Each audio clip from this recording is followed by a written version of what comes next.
चले जी, बिस्मिल्लाहिर्रहमानिर्रहीम। अस्सलाम वालेकुम।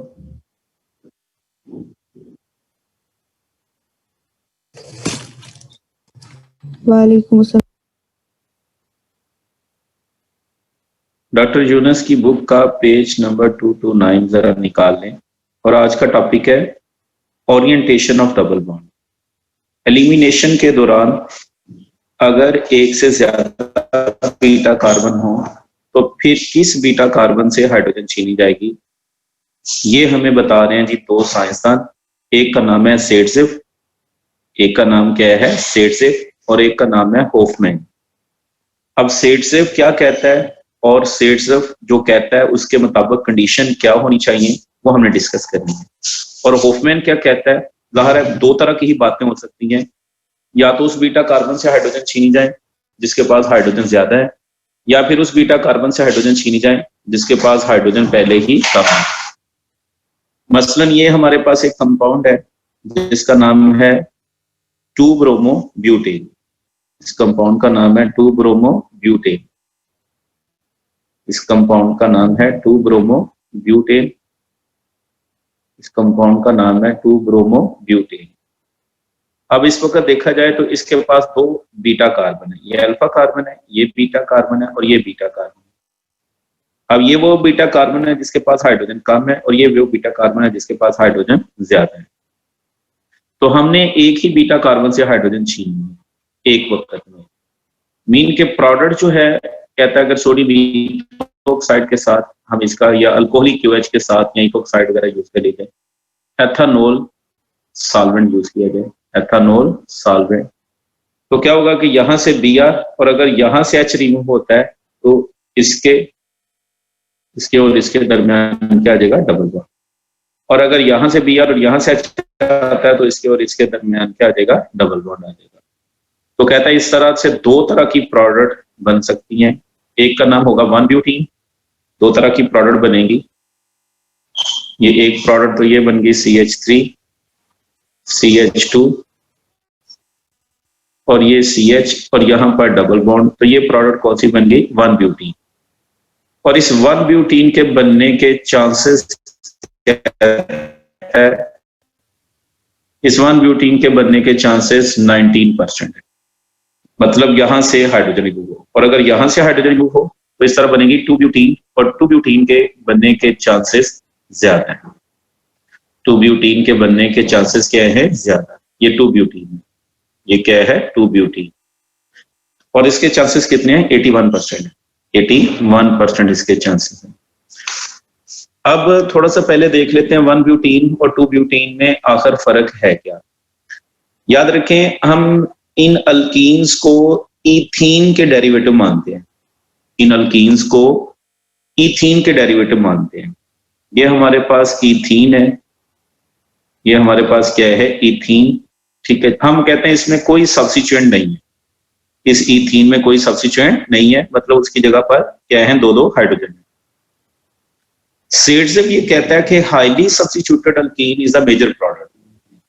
तो जो के साथ बात सुननी है, सेडजिफ कहता है highly substituted alkene is the major product, कि जिसके साथ सब्स्टिट्यूएंट ज्यादा होंगे वो मेजर प्रोडक्ट होगा।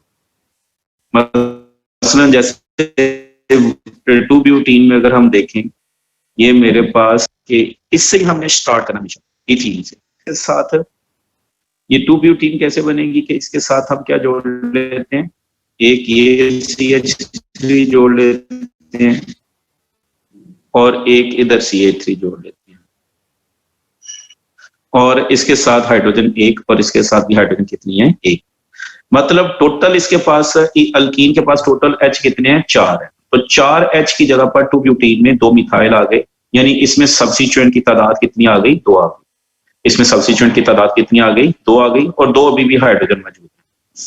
याद रखना है highly substituted alkene is the major product. अच्छा, इसमें थोड़ा सा मैं आपको स्टेबिलिटी के बारे में बता दूं। Stability of alkene, stability of alkene, खास तौर पर मोनोइन। तो क्या मैंने बताया कि highly substituted alkene is the major product. मतलब हम उसको जरा तरतीब से जरा बना लेते हैं। ये हमारे पास अल्कीन, हाईली सब्स्टिट्यूटेड अल्कीन, ये हमारे पास आर अटैच हो, ये भी हमारे पास आर हो, तो इसके साथ मैक्सिमम सब्स्टिट्यूएंट कितने हमारे पास 4 हैं, लिहाजा ये अल्कीन सबसे ज्यादा स्टेबल होगी। और किस अल्कीन से ज्यादा स्टेबल होगी? जिसमें सब्स्टिट्यूएंट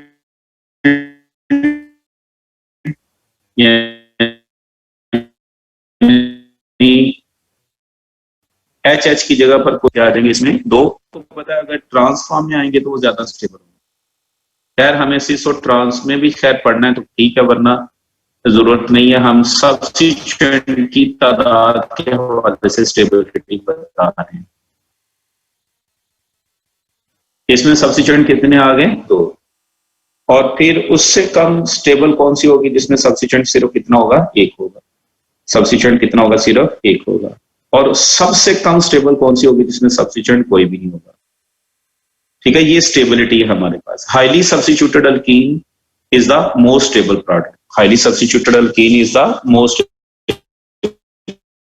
प्रोडक्ट। तो सेड्सअप का क्या मेजर पढ़ दोगे? मैंने तो लिखा सब्स्टिट्यूएंट की तादाद कितनी है? 2 है। इसमें सब्स्टिट्यूएंट की तादाद कितनी है? 2 है।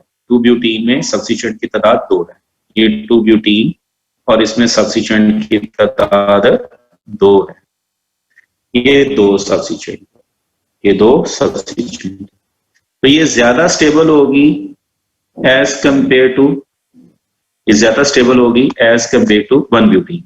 ये मेरे पास 1-ब्यूटीन है, CH2 और ये CH3 और ये H और यहां पर भी H है और यहां पर भी H है। तो 1-ब्यूटीन में एक ही सब्स्टिट्यूएंट बनता है। 1-ब्यूटीन में सब्स्टिट्यूएंट एक ही बनता है। वो सब्स्टिट्यूएंट कौन सा? सिर्फ ये वाली, एक ही सब्स्टिट्यूएंट है, चाहे बड़ा है, क्योंकि बाकी तो ये हमारे पास इसमें कितनी हाइड्रोजन अभी पड़ी है? 3 हाइड्रोजन पड़ी है। तो एक बात तो पता चल गई कि 2-ब्यूटीन ज्यादा स्टेबल है एज कंपेयर टू 1-ब्यूटीन, क्योंकि 2-ब्यूटीन में सब्स्टिट्यूएंट ज्यादा है। अब सब, और ये जो प्रोडक्ट बनती है हाईली सब्स्टिट्यूटेड प्रोडक्ट, इसको हम बयान करते हैं, ये है सेड्सजेव रूल के मुताबिक। सेड्सजेव के मुताबिक इसको सेड्सजेव प्रोडक्ट भी कह देते हैं। इस प्रोडक्ट को सेड्सजेव प्रोडक्ट भी कह सकते हैं। और ये जो प्रोडक्ट हमारे पास अपोजिट बनी है, लेस स्टेबल बनी है, इसको हम कहते हैं हॉफमैन प्रोडक्ट। क्या नाम देते हैं इसको? Hofmann product. Hofmann product. अब ये जो सेड्सजेव प्रोडक्ट और ये जो हॉफमैन प्रोडक्ट है, अब हमने कंडीशंस देखनी है कि कब ज्यादातर जो प्रोडक्ट बनेगी वो हाईली स्टेबल बनेगी। तो सवाल ये पैदा होता है कि लीस्ट स्टेबल कब बनेगी? लीस्ट स्टेबल कब बनेगी? ये चीजें हमने बयान करनी है। और ये अलहदा से दोनों रूल भी आ जाते हैं। सेड्सजेव रूल क्या है और अलहदा से आ जाता है हॉफमैन रूल क्या है। और अलहदा से ये भी पूछा जा सकता है कि ओरिएंटेशन ऑफ डबल बॉन्ड से आपकी क्या मुराद है? ओरिएंटेशन ऑफ डबल बॉन्ड से आपकी क्या मुराद है? अब कहता है कि अगर, अब जरा मैं इसको रीड करता हूं। कहता है if A substrate has a beta hydrogen on only 1 carbon atom, अगर बीटा हाइड्रोजन है सिर्फ एक ही कार्बन एटम पर, तो देयर इज नो डाउट, कोई शक नहीं होगा about the position of the new double bond. For example, जैसा कि ये हमारे पास कंपाउंड है, इसकी आप या फिनाइल ग्रुप अटैच है, सपोज CH2 और ये हमारे पास Br, तो इसमें डाउट है और तो कोई डाउट ही नहीं है, कोई हमें डाउट ही नहीं है कि बॉन्ड डबल बॉन्ड यहीं पर आएगा। तो कहता है कैन गिव ओनली, इसकी एलिमिनेशन से हमें सिर्फ एक ही मिलेगा, CH डबल बॉन्ड CH2, एक ही मिलेगा हमें। However, many substrates have beta hydrogen at more than one position. वो सब सबस्ट्रेट होंगे जिसमें एक से ज्यादा जगहों पर बीटा हाइड्रोजन होगी। That can be lost in elimination reaction and more than one olefinic products are possible. Olefinic product कहते हैं, जरा अंडरलाइन कर लें, ऐसी प्रोडक्ट जिसमें डबल बॉन्ड हो। Olefinic products किसको कहते हैं? जिनमें डबल बॉन्ड हो। For example, the elimination of HBr and 2-bromobutane may lead either to 1-butene or 2-butene. In fact, mixture of both alkene is formed. While which olefinic product dominates depend on various factors. बहुत सारे factor है जी, बहुत सारे factor हैं कि कौन सी product ने dominate करना है। बनेगी दोनों, लेकिन डोमिनेट किसने करना है? In an E1 reaction, the leaving group is gone before the choice is made to which direction is taken by the new double bond. कहता है E1 में तो लिविंग ग्रुप जा चुका होता है और बाद में डिसाइड करना होता है कि डबल बॉन्ड कहां बनना है. The orientation of the double bond in this case is determined entirely by the relative stability of the possible alkene. अब यहां पर आपने डबल बॉन्ड को E1 में, बात हम कह रहे हैं E1 में लिविंग ग्रुप जा चुका है. अब जो प्रोडक्ट बनेगी वो डिपेंड करेगी कि स्टेबल कौन सी प्रोडक्ट है. और मैंने आपको स्टेबिलिटी का रूल बताया कि अल्कीन या ओलिफिनिक प्रोडक्ट कौन सी स्टेबल है. Highly substituted olefinic product is the most stable. In general the alkene with, अब जरा अंडरलाइन कर ले, वो खुद ही अब बात भी कर दी उसने. इन general the alkene with greater number of alkyl groups, जरा बात अंडरलाइन करने स्टेबिलिटी का हवाले से. कहता है in general the alkenes with greater number of alkyl groups attached to the double bond carbon atom is more stable. यानी highly substituted alkene is the more stable. So the double bond with preferably go, तो ज्यादा double bond preferably कहा जाएगा in the direction as to produce the most highly substituted alkene. Double bond कहां जाएगा, उस direction में जाएगा ताकि क्या पैदा करे, हाईली सब्स्टिट्यूटेड अल्कीन पैदा करे. और this is known as Saytzeff rule and the product is called Sedsev product. Thus, in the elimination of HBr from 2-bromobutane, 2-butene is a major product. In general, in an E1 reaction, the most highly substituted alkene is formed through the most stable carbocation. ये आखिरी बात उसने generalise कर ली कि E1 reaction में most highly substituted alkenes is form through the most stable carbocation. और हम FSc में एक हिसाब से बात करते थे कि हाइड्रोजन उससे छीननी है जिसके पास हाइड्रोजन कम हो. लेकिन असल कहानी क्या है कि हाइड्रोजन उससे छीने जिसके पास हाइड्रोजन कम हो, तो उससे हाईली सब्स्टिट्यूटेड अल्कीन बनेगी जो मेजर प्रोडक्ट होगी. लेकिन अब बात आ गई E2 रिएक्शन की. E2 रिएक्शन में आपको पता है ट्रांजिशन स्टेट बननी होती है, उसके बातें कुछ अलग हैं. तो कहता है the presence of a trans beta hydrogen is necessary. एक बात हमने लास्ट टाइम की थी कल कि E2 एलिमिनेशन में ट्रांस हाइड्रोजन का होना जरूरी है अगर ट्रांसपोजिशन में. जैसा कि हमने एक एग्जांपल दी थी, क्लोरो फ्यूमेरिक एसिड और chloro malic acid. Chloro fumaric acid की रिएक्टिविटी क्लोरो मेलिक एसिड की रिएक्टिविटी से 50 गुना ज्यादा थी, क्योंकि जो ट्रांसपोजिशन में होगा उसमें एलिमिनेशन आसानी से हो जाएगी. तो कहता है in case of an E2 reaction the presence of trans beta hydrogen is necessary if such hydrogen is available. और अगर यही हाइड्रोजन अवेलेबल हो at only one position then it is the direction of the double bond. लेकिन however if trans beta hydrogens are available at more than one position, the two types of behavior are observed depending on the structure of substrate and the nature of the leaving group. आप जरा underline कर लें कि सेडसेव कब dominate करेगी E2 में. E2 में सेडसेव, E1 में तो सेडसेव ही डोमिनेट करेगी.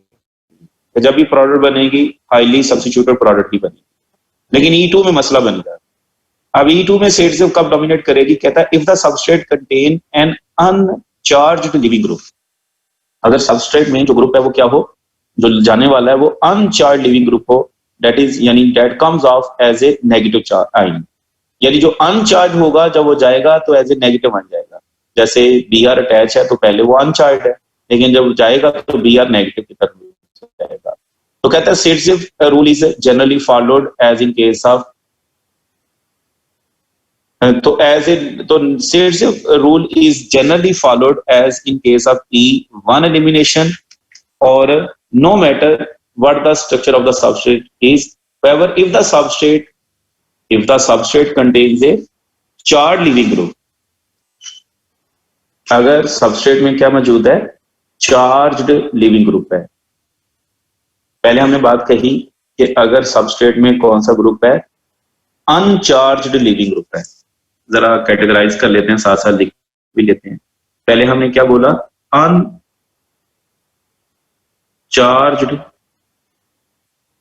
Leaving group. Uncharged leaving group है. तो अनचार्ज्ड लिविंग ग्रुप में हमने कहा कि E1 में हमेशा प्रोडक्ट क्या बनेगी, हमेशा प्रोडक्ट क्या बनेगी, सेडसेव के मुताबिक. हमेशा प्रोडक्ट किसके मुताबिक बनेगी, सेडसेव के मुताबिक सेडसेव प्रोडक्ट बनेगी. लेकिन कहता है if the substrate contain a charged living group, अगर सबस्ट्रेट में कौन सा ग्रुप हुआ, चार्ज्ड लीविंग ग्रुप, जैसा कि ये हमारे पास ट्राई अल्काइल अमोनियम आयन हुआ, जैसा कि डाई अल्काइल सल्फाइड हुआ, ये चार्ज है।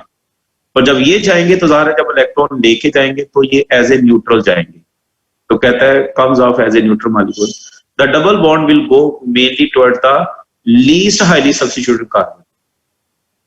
ये डबल बॉन्ड कहां जाएगा, लीस्ट हाईली सब्स्टिट्यूटेड कार्बन।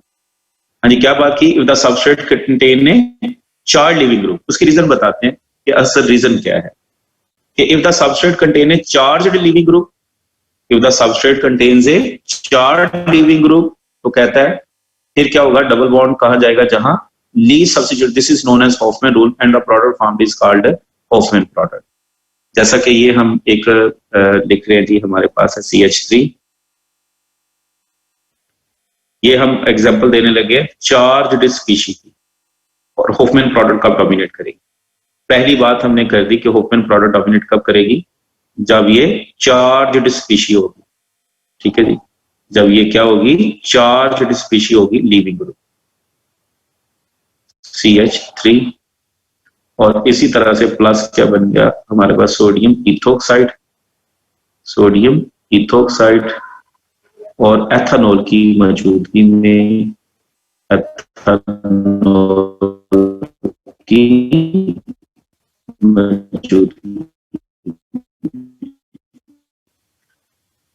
अच्छा जी, अब हमने यहां से हाइड्रोजन रिमूव होने की ज्यादा हाइड्रोजन रिमूव होगी, यानी 1 ब्यूटीन जो है वो मेजर प्रोडक्ट बनेगी, जो लीस्ट सब्स्टिट्यूट, जो लीस्ट स्टेबल है वो प्रोडक्ट। इसके रीजन ये कहता है ये कितनी बनेगी, 74% बनेगी 1 ब्यूटीन। 2 ब्यूटीन भी बनेगी लेकिन उसके बनने की अमाउंट क्या होगी, कम होगी। अब ये क्या हुआ, चार्ज स्पीशी की वजह से क्या हुआ, चार्ज स्पीशी की वजह से आखिर क्या बीमारी पड़ी, ये 26% की होगी। याद रखिए ये जो चार्ज्ड स्पीशी है इसका स्पेस के अंदर ओरिएंटेशन, स्पेस के अंदर फैलाव ज्यादा होगा, चार्ज भी है। अब जो बेस है हमारे पास, बेस वो यहां से, जैसे कि ये हमारे पास बेस है, तो वो यहां से प्रोटॉन आसानी से बाहर से प्रोटॉन आसानी से निकाल लेगी। यहां से प्रोटॉन निकालना इसकी मौजूदगी में क्या होगा, मुश्किल होगा। बेस जो है जब ये चार्ज्ड स्पीशी हुआ तो चार्ज स्पीशी की मौजूदगी में इस यहां से प्रोटॉन निकालना मुश्किल होगा, बाहर से प्रोटॉन निकालना आसान होगा। तो इसका मतलब हॉफमैन प्रोडक्ट क्या करेगी, डोमिनेट करेगी। हॉफमैन प्रोडक्ट क्या करेगी, डोमिनेट करेगी। अब दूसरी बात हम करते हैं कि हॉफमैन प्रोडक्ट कब डोमिनेट करेगी। एक तो बात आ गई जब चार्ज स्पीशी होगी, और Hofmann product appears to be formed due to the steric reason because of formation of a less substitutable in its favor even when the leaving group is halide if a base is large, if a large base is used। Hofmann product याद रखें dominate करेगी, Hoffmann product dominate करेगी कब, जब base large हो। Hoffmann product dominate करेगी जब base क्या होगी, लार्ज होगी।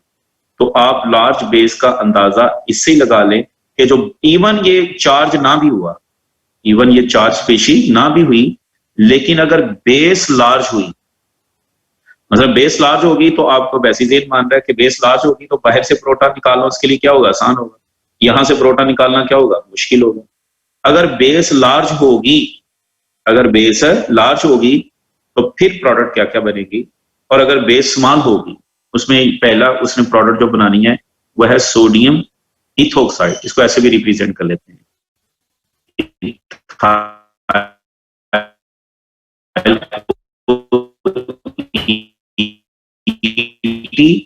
C2H5 को ET और साथ में सोडियम इथोक्साइड,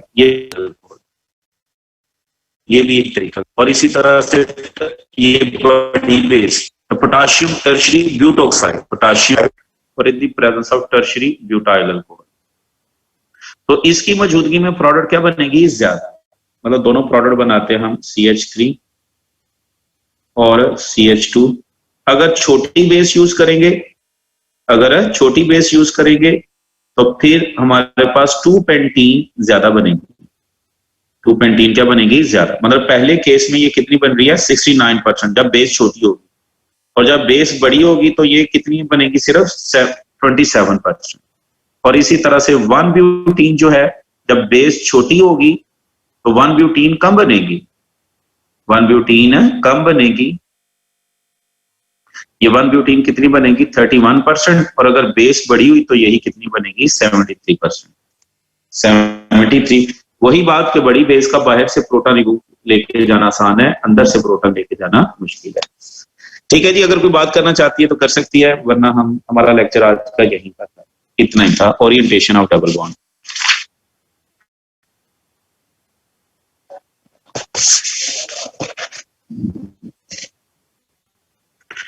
अगर कोई बात करना चाहती है तो वो कर सकती है।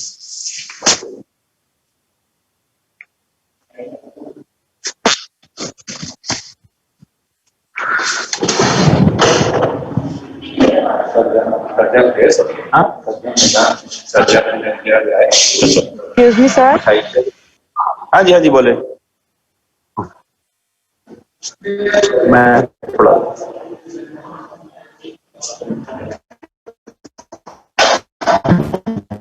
ने ओरिएंटेशन ऑफ डबल बॉन्ड हमने सर इफेक्ट ऑफ डेज तक पढ़ा है। नहीं, सिर्फ आज ओरिएंटेशन नोट किया होगा ना, तो इसे बाद में भी समझना है, क्योंकि ये बड़ा कॉम्प्रिहेंसिव टॉपिक था। और बाद में भी आपसे एफएससी भी जब किताबें पढ़ते हैं ना, एलिमिनेशन करते हैं, तो वहां पर भी इसका इस्तेमाल होता है। 2 पॉइंटों को मैंने जरा पिंच आउट किया है कि सेडजे प्रोडक्ट कब बनेगी और हॉफमैन प्रोडक्ट कब बनेगी। सर समझ नहीं आई, दोबारा बता।